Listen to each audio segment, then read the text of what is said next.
Okay. I want to welcome everyone once again. This is going to be a discussion of two major African American cemeteries in Baton Rouge. I'm originally from Ohio, and one of the weird things about Louisiana that I've noticed is that you have these weird street corner cemeteries just everywhere. You just be driving down a road and turn around and look, there's a cemetery. We don't have that in Ohio. So I've been fascinated by that. I'm also just fascinated by the idea of forgotten cemeteries, lost history, and why things are like they are. So I'm going to talk today about Sweet Olive Cemetery, and I'm going to talk a little bit about Nicholas Wax Cemetery. And the reason I'm only going to talk a little bit about Nick Wax Cemetery is we don't know much about it. If you want to know more about these cemeteries, well, not Nick Wax, but a bunch of downtown cemeteries, Mr. Mark Martin here is leading a bicycle ride on the last Sunday of the month. What time is that? We'll meet down at the Capitol Museum at 4th and Spanish Town at about 9 a.m. on Sunday, the 20-something, last Sunday of the month. It's about a 15-mile ride. We'll go down to Highland Cemetery first and then work our way back up to town. And we'll stop. It's not a continuous 15 miles. We stop periodically. And I talk a lot. So. I've done the ride a couple of times. It is a fascinating ride. There's a lot of discussion about the landscape architecture and the significance and symbolism and the history as well. So without further ado, first off, let me launch some acknowledgments. You find out when you start researching things that somebody's always done it before you. So this is largely based on these two articles. The first one in 2023 is available online by Pinjator, Howling and Seidemann, Untangling the Convoluted Ownership of Sweet Olive Cemetery. And I think I have a little something to actually add to that. I'm very proud of that. And then, of course, because it's East Baton Rouge and it's a genealogy, Judy Riffle has published an article called Nick Wax Cemetery, where she not only has found the history of the cemetery, but has identified over 700 people who are buried there, based on combing through death certificates, obituaries, et cetera, et cetera. So, yeah. If I have seen far, it is because I have stood on the shoulders of giants. It's truly amazing work. So, first off, Sweet Olive Cemetery, active that we know of between 1898 and the last burial there was actually in 2015. Yeah. And then the Nick Wax Memorial Cemetery started sometime around 1916. That's the first burial that Judy discovered there in 1916. And the last one was in 1986. So these are actually fairly recently active cemeteries. So this is Sweet Olive Cemetery. This is how it looked on Sunday when I went out there to take some pictures. The one on the left, I'm standing in the middle of America Street in the middle of the cemetery facing north. As you can see, it's cluttered and overgrown. And then that's facing south toward Louisiana Avenue. And as you can see, somebody's cleared that, which is interesting. And I will show you why in a few minutes. Because those are actually owned by different, or were at one point owned by different entities. But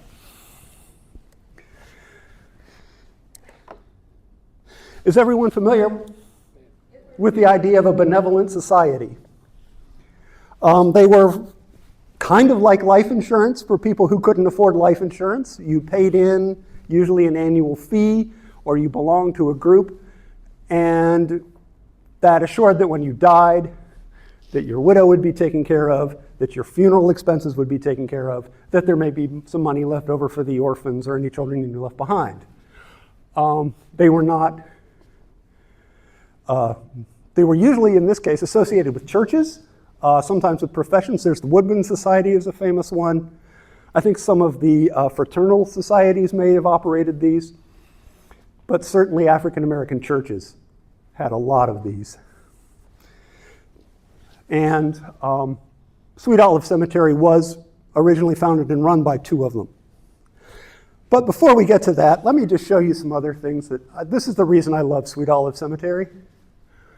You can have the most marvelous sculpture, beautiful poems, angels, cherubim, whatever. And for some reason, I find this to be way more touching and moving. Somebody poured a slab of cement, somebody who clearly writing is not one of their primary skills, and then etched a headstone into the cement with a stick or a tool of some sort. And this is Mrs. Martha Scott, who died on November 25th, 1949, 79. I have not been able to locate who this Martha Scott is. I can't find a Martha Scott who died anywhere near this date. So, and then this is, I think, is my favorite one.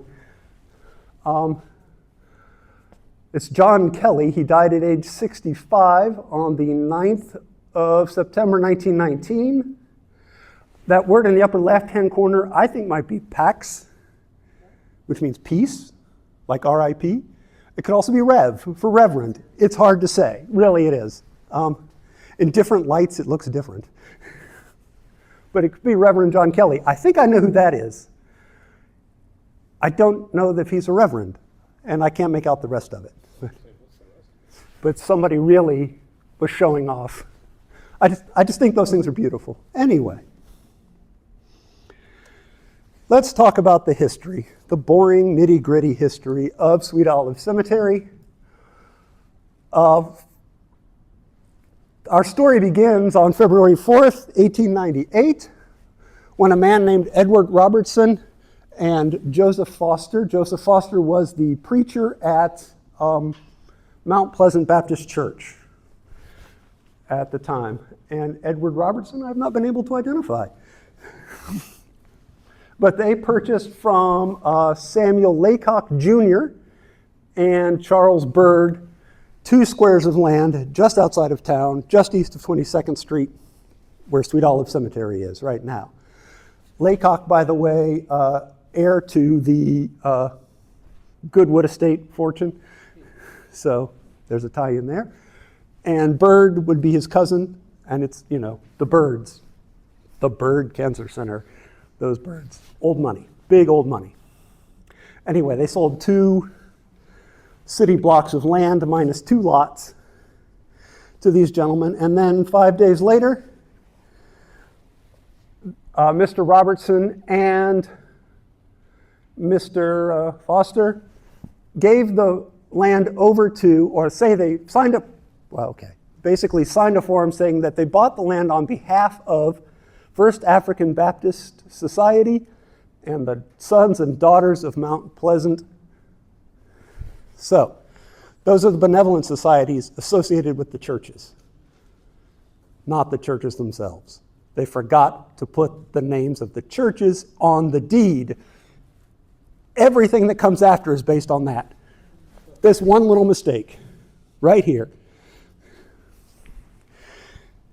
And then, as early as 1899, they started burying people there. This is the earliest one that I could discover. A young boy named Benjamin Allen died in September of 1899, and he's the oldest gravestone that I've been able to find there. And the last one, 2015. Yeah, I was a little surprised. His family has a family plot there. So I guess they had to let him. I don't know, because it had been closed a long time at this point. And this is the first time that the name Sweet Olive Cemetery appears in the news, and it appears in the Indianapolis Freeman on June 1st, 1901. It's a letter. Northern African American newspapers would often publish news from New Orleans, Baton Rouge, because of the Great Migration. And this is a letter from Baton Rouge to the people of Indianapolis saying, hey, look how far we've progressed. We have our own cemetery. We have, all these various services that we are doing ourselves.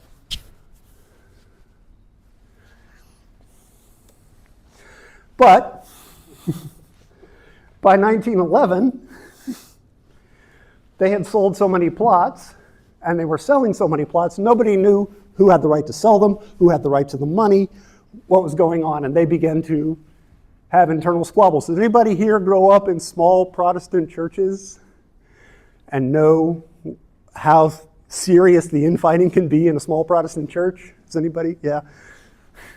Well, this is no different. There was actually a physical altercation at one point. And this is in January. By February, the minister of the First African Baptist Church, Washington Taylor, had been enjoined from entering the cemetery. So he was allowed to conduct services at his church, follow the funeral cortege to the gates of the cemetery, and then had to leave off because he was not allowed to go in. Exactly. Except, all right, so in 1912, they reached a compromise. As you see on the left, they took all the places where bodies had already been buried. And as you can see, this is between 1898 and 1912, 14 years. They've already filled half the graveyard. And they've divided it up. So you see on the top, if you can make that out, it says Sons and Daughters of Mount Pleasant Baptist. And then under it, Sons and Daughters. And then Society of the First African Baptist Church crosses America Street and owns what's left on the southern square. So when we go back to my original picture, it appears that the First African Baptist part has been cleared, but not the other. I don't know if that's coincidence, if that's just the part you can get to, and there are currently two societies who maintain the cemetery, but they don't have a legal right to do anything with it. We'll get to that. And the picture on the right is from the assessor's website, and that's what it looked like as of winter of this last winter, January of this year. So you can vaguely see the lines where the divisions were made.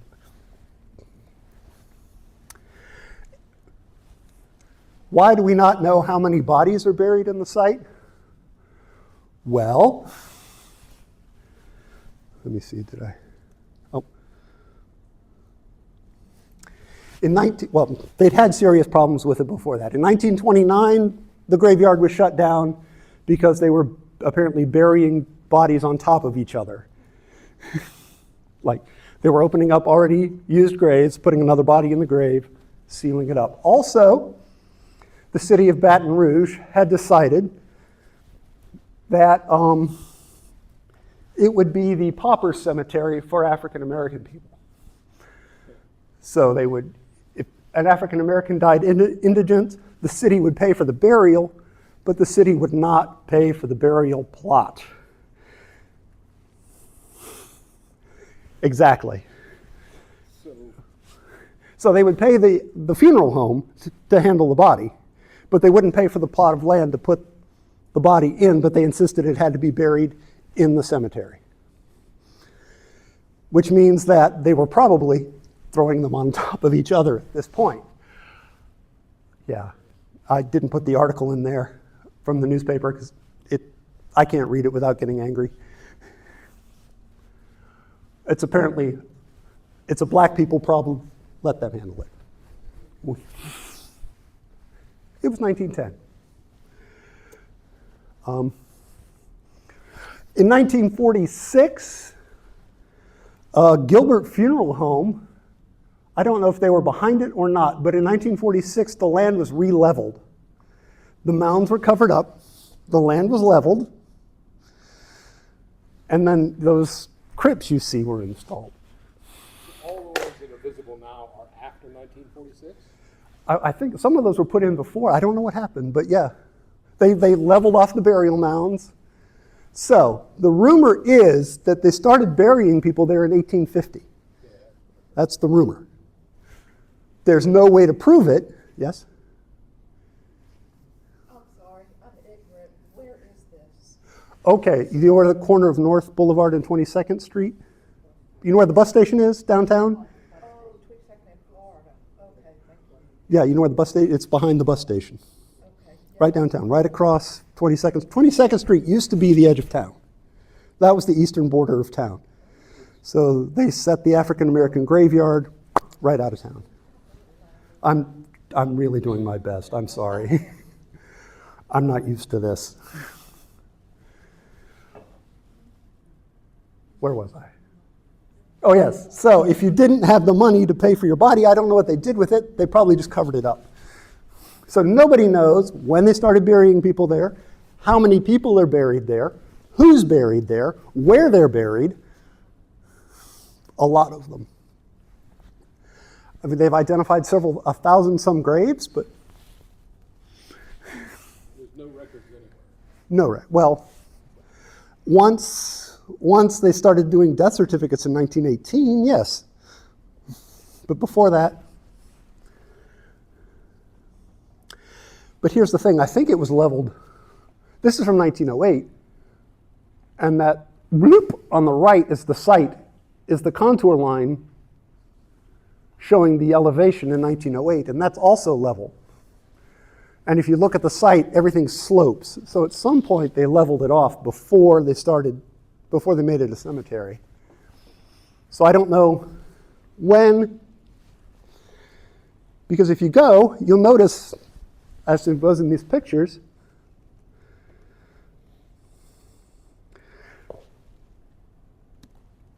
where was I? Come on. The cemetery is kind of over your head as you stand in the road. So at some point it was leveled and graded. And it may have been done in layers. As the cemetery filled up, they just started stacking dirt on there. Or it may have been done, in 1929 or 1930, and they started doing that. It's hard to say, there's no record. But there's probably layers of bodies in there.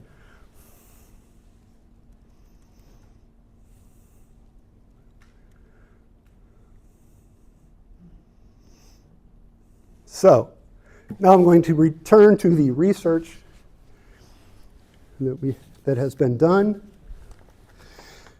because in 1956, the benevolent societies, or at least the Mount Pleasant Benevolent Society, sold its share back to Mount Pleasant Baptist Church. The society folded and sold its share of the cemetery back to the church. Yes. Not to the other society. No. Yes, exactly. The church itself, in 1988, had to pay some bills and sold all of its property. Now, in that property sales agreement, there's no mention of the cemetery or their land in the cemetery, which leads me to this paragraph from the article, Untangling the Convoluted Ownership and History of Sweet Olive Cemetery. And I just want you to know that the authors are from the Louisiana Attorney General's office and the Archaeology Board, so they speak with some authority when they say, because Louisiana law requires explicit written transfers of immovable property, i.e. land, the church's sale could not legally have included its share of the ownership of Sweet Olive Cemetery. Rather, it gets better. Under Louisiana law, the property ownership interests in the cemetery held by the church would have devolved to the incorporators of the church or their successors in division upon the church's corporate dissolution by the Secretary of State, which it was dissolved in the early 90s because they stopped filing the paperwork. The identities of these people are not known at this time. However, I have found the incorporation articles for the Mount Pleasant Church. So it would be possible, I haven't done it yet, to locate the descendants, and this is the beginning of it. It says, on this day, It's hard to read. Yes. But this is the article of incorporation. Before me, John McGrath, appeared Richard Harris, the pastor, Duncan Williams, Denny Thornton, Stephen Berry, Abby Milrow, James Hargrove, Jacob Brown, and I have no idea what that last name is. I'm going to say Animus Salad, but that just... Exactly.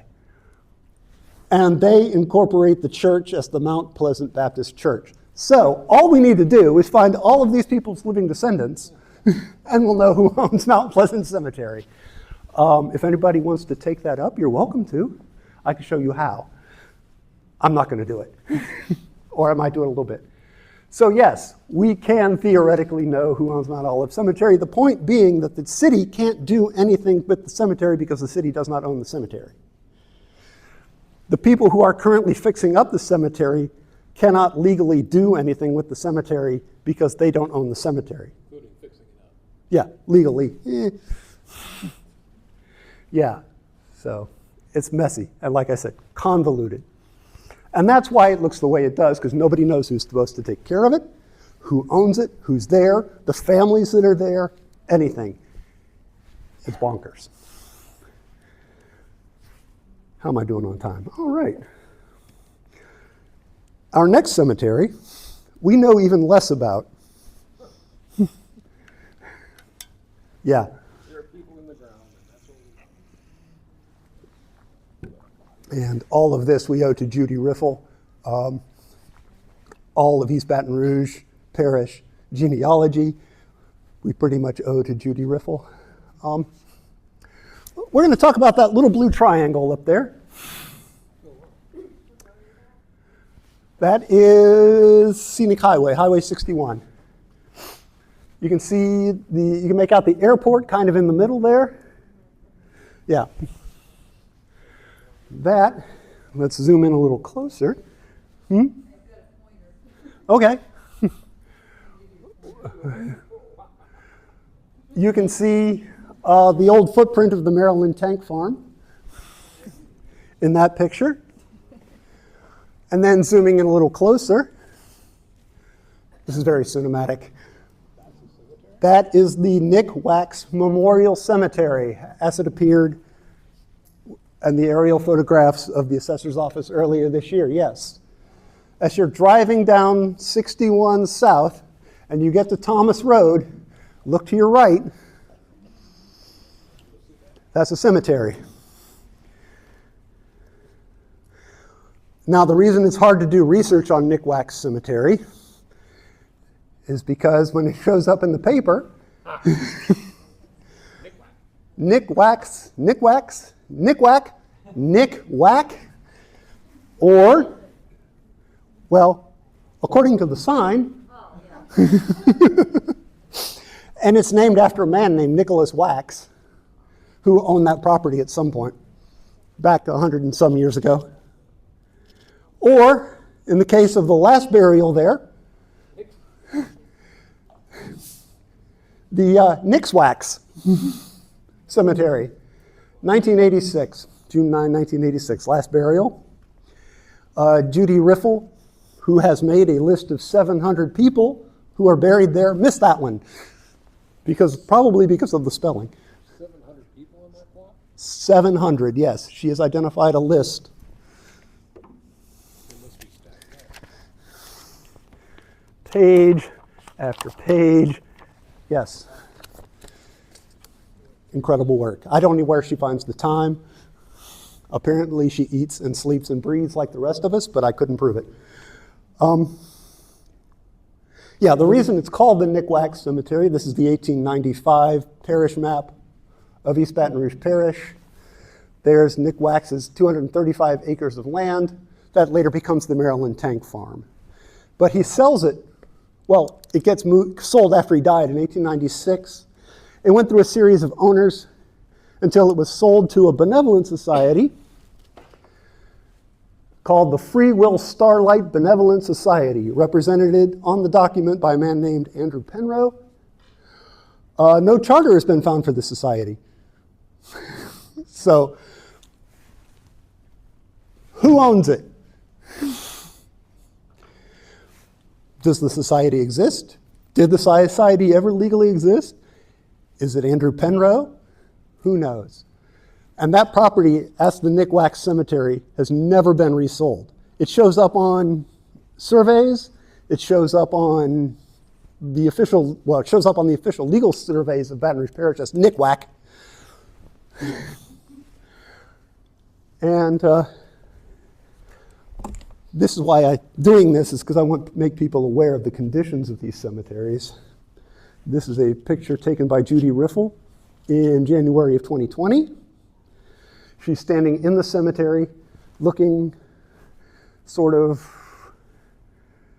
southeast towards the railroad track and the highway. I was out there Sunday. That is the same picture on the reverse line of sight. Has anybody studied reforestation? We're in stage 4 in the back there. Fast-growing hardwoods. Yeah.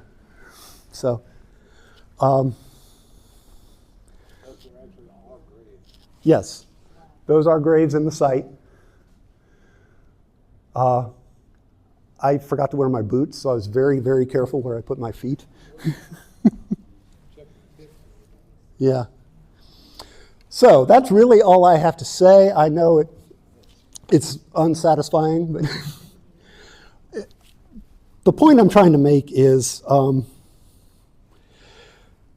history has been convoluted and complex, and the way we treat the dead and the way we talk about and think about the dead says a lot about who we are as a people. And the fact that we have these fantastic, historical, monumental properties that are in our city and we've just let them sort of decay for legal reasons. Yes, ma'am? So are they just abandoned now? Nick Wax certainly gets is. buried in them or anything? No. Nick Wax, they had to shut down in 1986 because they built a firing range nearby. The sheriff firing range was built there, so they made them stop burying people. Well, thank you all for coming once again. I hope this has been informative, or at least entertaining. Okay, thank you all.